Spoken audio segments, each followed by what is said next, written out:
तो दोस्तों, कैसे हैं आप सब। आई होप आप सब बहुत ही अच्छे होंगे। मैं आपका सभी का पीएम स्टडी चैनल पर हार्दिक स्वागत करती हूं। जैसा कि मैंने बोला था कि मैं 10 वर्ष के प्रीवियस ईयर पेपर सॉल्व कराऊंगी, तो आज मैं लेके आ चुकी हूं प्रीवियस ईयर का पेपर। आप देख सकते हैं,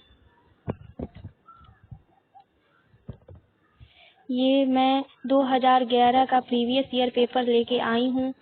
संयुक्त प्रवेश परीक्षा बीएड एंट्रेंस एग्जाम का 2011 प्रथम प्रश्न पत्र, जो कि 2 खंड पे होता है, जिसमें खंड आ में सामान्य ज्ञान दी होती है और खंड बा में आपके हिंदी या अंग्रेजी भाषा, जो भी आपकी भाषा होगी उसके हिसाब से दी होती है। तो मैं अब आज आपको खंड आ, प्रथम प्रश्न पत्र का खंड आ सॉल्व कराने वाली हूँ, जो कि क्वेश्चन का आंसर भी है और उसके साथ साथ उसका एक्सप्लेन भी है।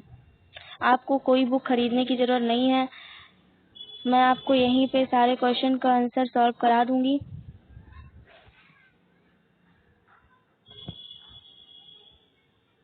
चलिए आइए शुरू करते हैं।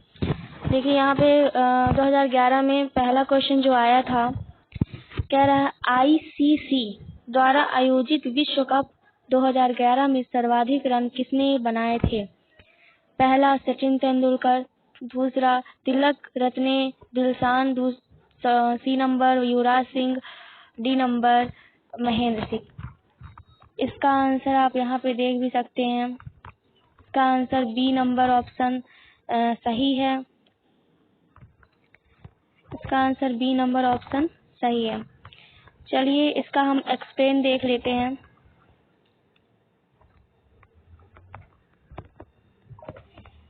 व्याख्या इसकी देख लेते हैं।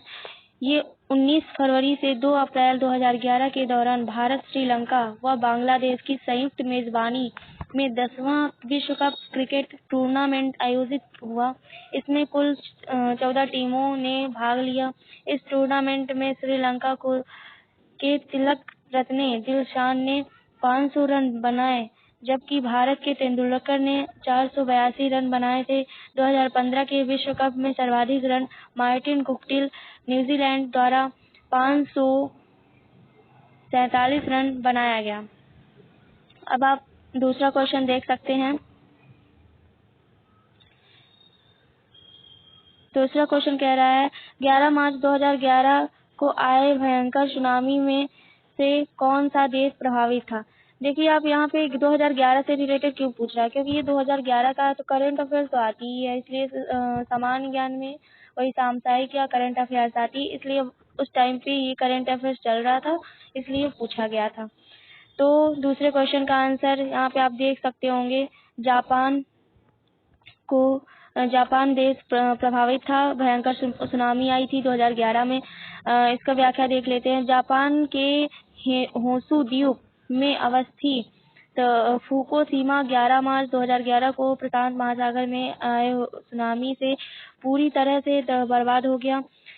यहाँ स्थित 3 न्यूक्लियर ऊर्जा संयंत्र के रेडियोधर्मी पदार्थों के रिसाव के आसपास के क्षेत्रों में रेडियोधर्मिता के फैलाने की गंभीर समस्या पैदा हो गया। चलिए आइए तीसरा क्वेश्चन देखते हैं। जल्दी से खत्म करते हैं, क्योंकि 2 महीने बाद एग्जाम होने वाला है, जो कि मैं रोज के 50 क्वेश्चन सॉल्व कराऊंगी। इसका मतलब एक पेपर हमारा 4 दिन चलेगा, फर्स्ट 2 दिन और सेकंड 2 दिन इस वीडियो में आपको मिलेगा, जिससे कि आपको 44 से 45 दिन में 10 साल के पेपर सॉल्व करा दूंगी। 15वीं जनगणना 2011 के अनुसार भारत की जनसंख्या कितनी थी। 111.02 करोड़, 121.02 करोड़, तीसरा है 131.02 करोड़, डी नंबर है 101.2 करोड़। आप यहाँ पे देख सकते होंगे, इसका ऑप्शन नंबर बी सही है। व्याख्या देख लेते हैं। 31 मार्च 2011 को भारत की 15वीं जनगणना के अंतिम आंकड़े महापंजीयक व जनगणना आयुक्त ने देश के गृह सचिव जी के पिल्लई की उपस्थित में जारी किए जनगणना 2011 में कुल जनसंख्या 121.2 करोड़, यानी कि आप यहाँ पे देख सकते हैं पूरी व्याख्या दी हुई है। अनुमति की गई यह विगत एक दशक 2001 से 2011 में देश की जनसंख्या में 18.15 करोड़ अर्थात 17.64% वृद्धि हुई है। चौथा नंबर क्वेश्चन देखते हैं, अमीर खुसरो का जन्म स्थान कहाँ हुआ था। ये देखिए हिंदी का क्वेश्चन है, समान ज्ञान है, कहीं से भी पूछ सकता है। यहाँ पे बी नंबर ऑप्शन सही है, कासगंज। 5 नंबर इसकी व्याख्या देख ले। अमीर खुसरो का जन्म सन 1253 में एटा उत्तर प्रदेश के पटियाली कासगंज नामक कस्बे में गंगा के किनारे हुआ था। अमीर खुसरो हिंदी खड़ी बोली तथा तबला वाद्य यंत्र के जनक माने जाते हैं। ये तोते हिंद के भी रचनाकार हैं। और अगला क्वेश्चन देखते हैं, कंप्यूटर में कौन सा हार्डवेयर है। C++, Windows 7, CD ROM, none of above. इसका ऑप्शन सी नंबर सही हो जाएगा। CD रोम इसका कंप्यूटर में सबसे मतलब हार्डवेयर जो होता है CD रोम है, जिसके अंतर्गत CD रोम को कॉम्पैक्ट डिस्क या रीड ओनली मेमोरी एक हार्डवेयर होता है। और ये CD रोम में डाटा संग्रह किया जाता है, जिसे आसानी से बदला या अलग नहीं किया जाता है। इसे लेजर किरणों के प्रयोग से पढ़ा जाता है। अगला क्वेश्चन देखते हैं, भारतीय संसद के कितने अंग हैं। भारतीय संसद के 2 अंग हैं। भारतीय संसद पहला दोस्तों 3 अंग हैं। भारतीय संसद के 3 अंग होते हैं, जिसमें राष्ट्रपति, राज्यसभा, लोकसभा सम्मिलित है। संसद के निम्न सदन को लोकसभा, जिसमें 545 सदस्य होते हैं। इन सदस्यों में 543 निर्वाचन तथा 2 सदस्य आंग्ल भारतीय वर्ग से राष्ट्रपति द्वारा मनोनीत किए जाते हैं। राज्यसभा में 245 सदस्य होते हैं। इनमें 12 सदस्य राष्ट्रपति द्वारा मनोनीत किए जाते हैं। ये ऐसे व्यक्ति होते हैं जिन्हें कला, साहित्य, विज्ञान, समाज सेवा एवं सहकारिता के क्षेत्र में विशेष ज्ञान या अनुभव होता है। 7वां नंबर क्वेश्चन कह रहा है, भारत में कुल कितने उच्च न्यायालय हैं। जो कि ये 2011 का पेपर है, इसलिए इसमें तब के 2011 में 21 उच्च न्यायालय थे। अब 25 उच्च न्यायालय हो चुके हैं। थोड़ी एक्सप्लेन देख लेते हैं। संविधान के अनुसार प्रत्येक राज्य के लिए एक उच्च न्यायालय होगा अनुच्छेद 214 के तहत, लेकिन संसद विधि द्वारा 2 या 2 से अधिक राज्यों और किसी संघ राज्य से क्षेत्र के लिए एक ही उच्च न्यायालय स्थापित कर सकती है अनुच्छेद 231 के तहत। पंजाब एवं हरियाणा, असम, नागालैंड, मेघालय, मणिपुर, त्रिपुरा, मिजोरम तथा अरुणाचल प्रदेश, महाराष्ट्र, गोवा, दादर और नागर हवेली और दमन तथा दीव और पश्चिम बंगाल, अंडमान निकोबार द्वीप समूह आदि के लिए एक उच्च न्यायालय है। प्रश्न काल के समय भारत में 21 उच्च न्यायालय, अभी तो 25 हो गए हैं, 21 पहले थे। 25 उच्च न्यायालय थे, 25 उच्च न्यायालय हो गए हैं। वर्तमान में 25 उच्च न्यायालय हैं। केंद्र शासित प्रदेश के केवल दिल्ली से उच्च न्यायालय है। 25वां उच्च न्यायालय आंध्र प्रदेश में स्थापित किया गया था। चलिए दोस्तों, अब अगला क्वेश्चन हम देखते हैं। अब आप कमेंट कर बॉक्स में बता सकते हैं कि आपके स्कोर कितने हैं, आप कितना सॉल्व कर पाते हैं।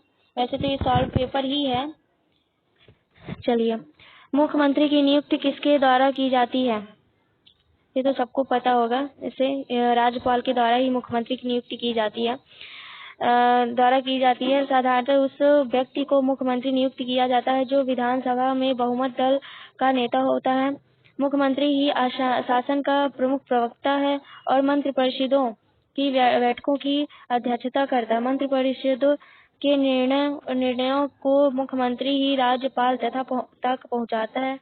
जब कभी राज्यपाल कोई बात मंत्रिपरिषद तक पहुंचाना चाहता है तो वह मुख्यमंत्री के द्वारा ही यह कार्य कर सकता है। यानी कि राज्यपाल मंत्रिपरिषद से मुख्यमंत्री को डायरेक्ट नहीं दे सकता, राज्यपाल उसकी बात मंत्रिपरिषद तक पहुंचाता है।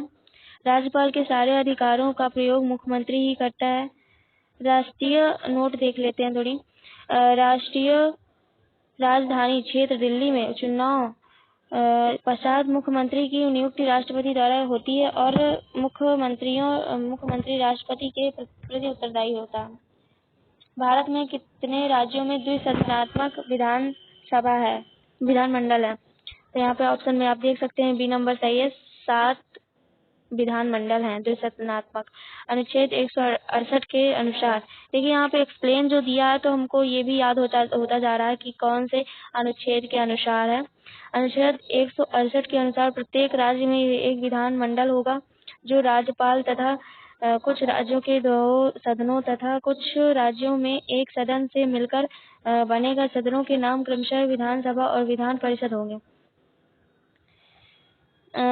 7 राज्य देख लेते हैं, बिहार, जम्मू कश्मीर, कर्नाटक, महाराष्ट्र, उत्तर प्रदेश, आंध्र प्रदेश, तमिलनाडु। वर्तमान में केवल 6 राज्यों में द्विसदनात्मक विधानमंडल उपस्थित है, यानी कि ऑप्शन में यहाँ पे 6 नहीं था, अब 6 हो चुके हैं। पहले 7 थे, अब 6 हो चुके हैं।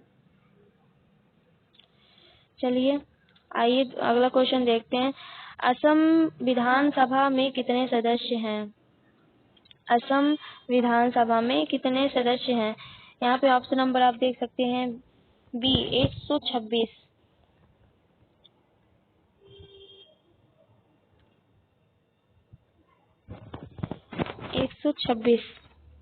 व्याख्या देख ले। असम विधानसभा में कुल 126 सदस्य निर्वाचित किए हैं, जिसमें 8 सदस्य अनुसूचित जाति के तथा 16 सदस्य अनुसूचित जनजाति से निर्वाचित किए जाते हैं।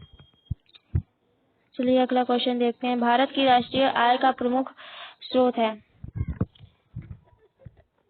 पहला उद्योग क्षेत्र, सेवा क्षेत्र, कृषि क्षेत्र, व्यापार क्षेत्र। सबसे ज्यादा भारत को राष्ट्रीय आय कहाँ से प्राप्त होती है? वो है सेवा क्षेत्र। अब आगे देख लेते हैं व्याख्या इसकी। भारत में राष्ट्रीय आय का प्रमुख स्रोत सेवा क्षेत्र है, जो देश की समस्त आय का 49% योगदान करता है। सेवा क्षेत्र के अंतर्गत बैंकिंग, दूराचार, यातायात आदि की गणना की जाती है। कृषि का योगदान 18.5%। शेष आय व्यापार और उद्योग से पूरा होता है। चलिए अगला क्वेश्चन देखते हैं। 12 नंबर क्वेश्चन। भारतीय रिजर्व बैंक की प्रथम महिला डिप्टी गवर्नर कौन थी? ये तो भाई मोस्ट इम्पोर्टेंट है, ये क्वेश्चन आ सकता है। तो पहला कंचन चौधरी, दूसरा केजे उदेसी, रंजना कुमार, प्रतिभा अडवाणी। तो यहाँ पे सही ऑप्शन जो हो जाएगा वो है केजे उदेसी। भारतीय रिजर्व बैंक की प्रथम महिला डिप्टी गवर्नर केजे उदेसी थी। उन्होंने जीपी मुनियप्पन के स्थान पर यह पद ग्रहण किया था। यहाँ पे देख लेते हैं। केजे उदेसी प्रथम महिला डिप्टी गवर्नर के रूप में reserve bank of India RBI जिसे कहते हैं सेवा अपनी 62 वर्ष की आयु तक की तथा 12 अक्टूबर 2005 ईस्वी को उन्होंने आवश्यक अवकाश ग्रहण किया और बैंक ऑफ इंडिया की सेवा 1965 से शुरू की गई थी। चलिए अगला क्वेश्चन देखते हैं। शून्य आधारित बजट तकनीक किस देश की देन मानी जाती है? संयुक्त राज्य अमेरिका पहला ऑप्शन, दूसरा ऑप्शन फ्रांस, तीसरा ऑप्शन ब्रिटेन और डी नंबर है भारत। तो इसमें सही आंसर हो जाएगा पहला नंबर, संयुक्त राज्य अमेरिका। शून्य आधारित बजट प्रक्रिया मूलतः संयुक्त राज्य अमेरिका ही देता है। राष्ट्रपति जिमी कार्टर के नेतृत्व में इसके प्रतिपादक पीटर पायर थे। यह प्रक्रिया भारत में राजीव गांधी के प्रधानमंत्रित्व काल में वित्त मंत्री विश्वनाथ प्रताप सिंह ने कुछ विभागों में लागू की थी। 14 नंबर क्वेश्चन है, भारत की कृषि भूमि का कितना प्रतिशत भाग सिंचित है? पहला ऑप्शन है 1/3, दूसरा 1/4, तीसरा आधा और चौथा ऑप्शन है संपूर्ण। तो इसमें पहला आंसर हो जाएगा आपका 1/3। भारत की कुल कृषि भूमि 1/3% भाग सिंचित क्षेत्र में आता है। वर्तमान में भारत में कुल सिंचित क्षेत्र का 37% भाग बड़ी एवं माध्यम सिंचाई परियोजना में अधीन है। आप देखिए दोस्तों, पढ़ सकते हैं। थोड़ी जल्दी जल्दी वीडियो स्टार्ट करना, जल्दी जल्दी क्वेश्चन करवाने हैं, इसलिए आप यहाँ पे देख सकते हैं। भारत 15 नंबर देखते हैं, भारत में हरित क्रांति का सर्वाधिक प्रभाव किस फसल में पड़ा था? ये तो ऐसे सबको पता होगा, ये पहला ऑप्शन ही सही हो जाएगा, गेहूं में। प्रसिद्ध कृषि वैज्ञानिक नॉर्मन बोरलॉग द्वारा शुरू की गई कृषि उत्पादन योजना 1965 में भारतवर्ष में प्रथम कृषि क्रांति के रूप में शुरू की गई थी। भारत में हरित क्रांति 1965 में चालू की गई थी। इसकी प्रमुख थी सोनार 21 के 68 मोतीबाई। दोस्तों आप यहाँ पे पढ़ सकते हैं। चलिए अब अगला क्वेश्चन देखते हैं।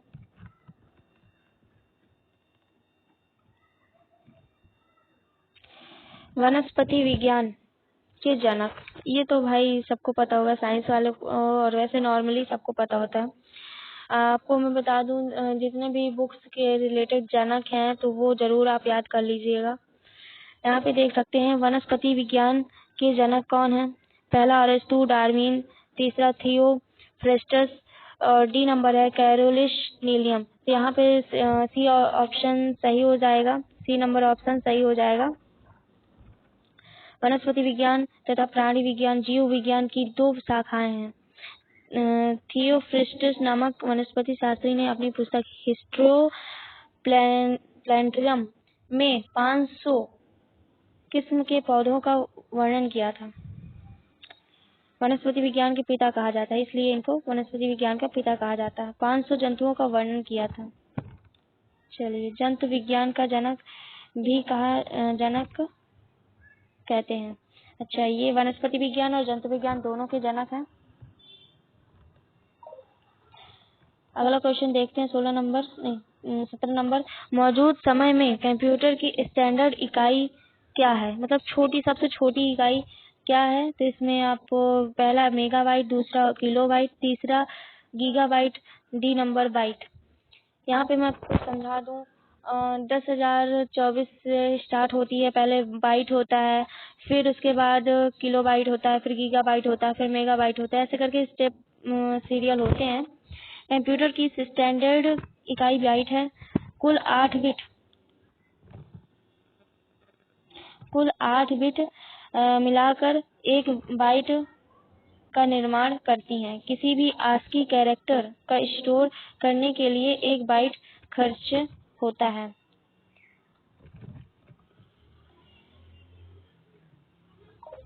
एक CPU की क्षमता किसमें मापी जाती है? DPI में, PPI में, MIPS और तो इस यहाँ पे आप ऑप्शन नंबर सी देख सकते हैं।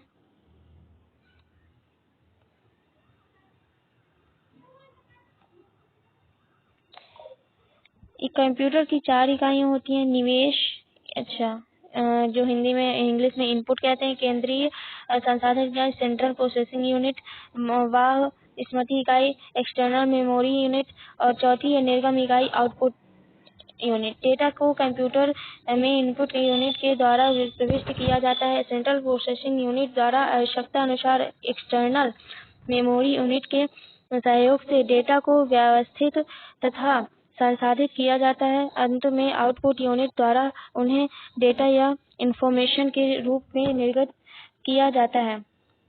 CPU के कंप्यूटर का मस्तिष्क कहा जाता है। सही बात है, कंप्यूटर को CPU सबको पता होगा।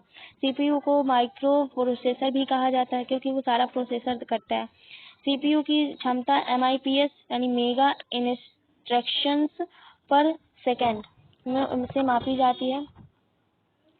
यह केवल साधारण कंप्यूटर के लिए ही होता है, जबकि सुपर कंप्यूटर की CPU की क्षमता MFLOPS मेगा फ्लोटिंग ऑपरेशंस पर सेकंड होता है।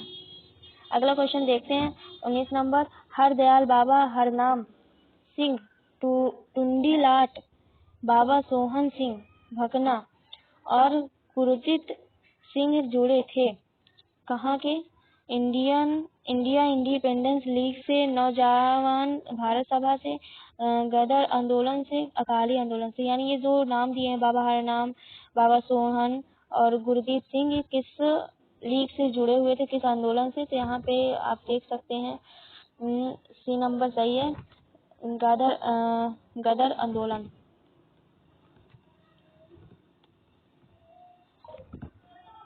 उपयुक्त सभी लोग गदर आंदोलन से संबंधित है, जो कि 1913 में सैन फ्रांसिस्को अमेरिका में लाल हरदयाल ने की थी। अगला क्वेश्चन देखते हैं 20 नंबर क्वेश्चन। आई होप आपको ये वीडियो पसंद आ रही होगी। थोड़ी जल्दी है, इसलिए हम थोड़ी जल्दी करवा रही हूँ। निम्न में से में संयुक्त राष्ट्र की कौन सी कार्यप्रणाली भाषा है? फ्रेंच, स्पेनिश, अरबी, चीनी। पहला ऑप्शन है ए फ्रेंच।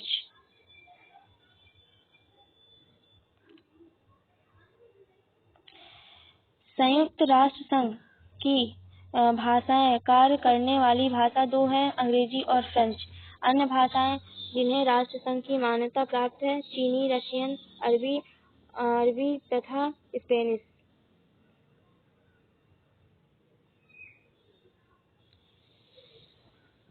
21 नंबर क्वेश्चन है। निम्नलिखित हड़प्पा स्थलों में से कौन सा एक स्थान गुजरात में नहीं है? पहला सुरकोटड़ा रंगपुर, तीसरा कागेडोर देसलपुर।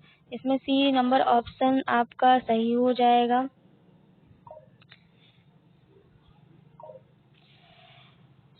कांगेडोर दक्षिण बालूचिस्तान में दस्तक नदी के किनारे स्थित इस स्थल की खोज 1927 को अरल स्टाइन ने किया था। आगे आप पढ़ सकते हैं दोस्तों। 22 नंबर। 1 मई को कहा जाता है? 1 मई को क्या कहा जाता है? मातृ दिवस। चलिए, मातृ दिवस तो नहीं कहा जाता, हाँ मजदूर दिवस कहा जाता है। 1 मई को मजदूर अथवा श्रम दिवस मनाया जाता है। पर्यावरण दिवस प्रतिवर्ष 5 जून को आयोजित किया जाता है। हिंदी दिवस 14 सितंबर को और मातृ दिवस प्रतिवर्ष 12 मई को मनाया जाता है। 23 नंबर क्वेश्चन आप यहाँ पे देख सकते हैं। शुष्क सेल में प्रयुक्त कैथोड है? पहला ऑप्शन तांबा, दूसरा लोहा, तीसरा सिल्वर, डी नंबर जस्ता। यहाँ पे ऑप्शन देख सकते हैं, डी नंबर ऑप्शन सही हो जाएगा। जस्ता शुष्क सेल में प्रयुक्त होता है। आप यहाँ पे देख सकते हैं ये नोड धनात्मक कार्य करती है और NH4Cl या GnCl का पेस्ट भरकर मध्य भाग में कार्बन की छड़ को डाल दिया जाता है।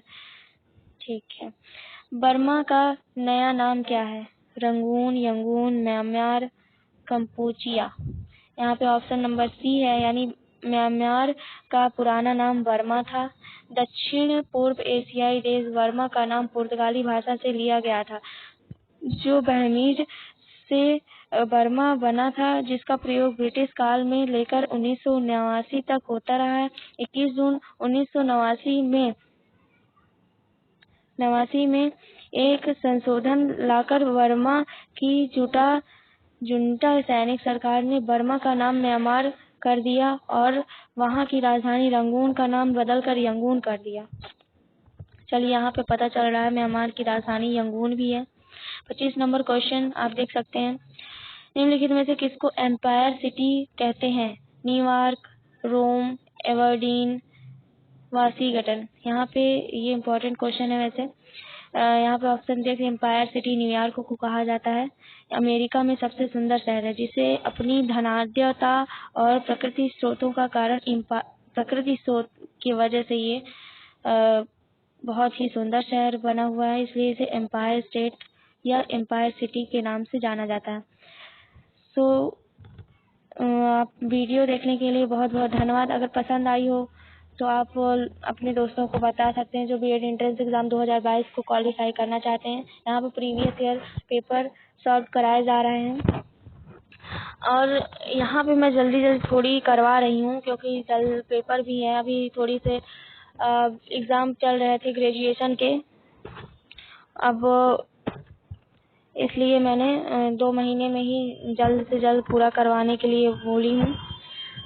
और यहाँ पे आप थोड़ी पढ़ भी सकते हैं, जो गलत हो वो भी आप कमेंट बॉक्स में बता सकते हैं, क्योंकि यहाँ पे थोड़ी जल्दी है इसलिए मैं गलत सही तो नहीं देख रही, बस इम्पोर्टेंट बता रही हूँ। सो दोस्तों, आपको वीडियो कैसी लगी कमेंट बॉक्स में ज़रूर बताइएगा, और अच्छी लगी तो लाइक ज़रूर करिएगा, सब्सक्राइब कर लीजिए। और इसका सिलेबस ना समझ में आया हो तो मैं आप मेरा दूसरा वीडियो जाके देख सकते हैं, पिछला वीडियो। और अभी 25 क्वेश्चन सॉल्व कराए हैं, 25 क्वेश्चन अभी फिर से एक वीडियो डालूंगी, फिर आप देख लीजिएगा। Thank you for watching.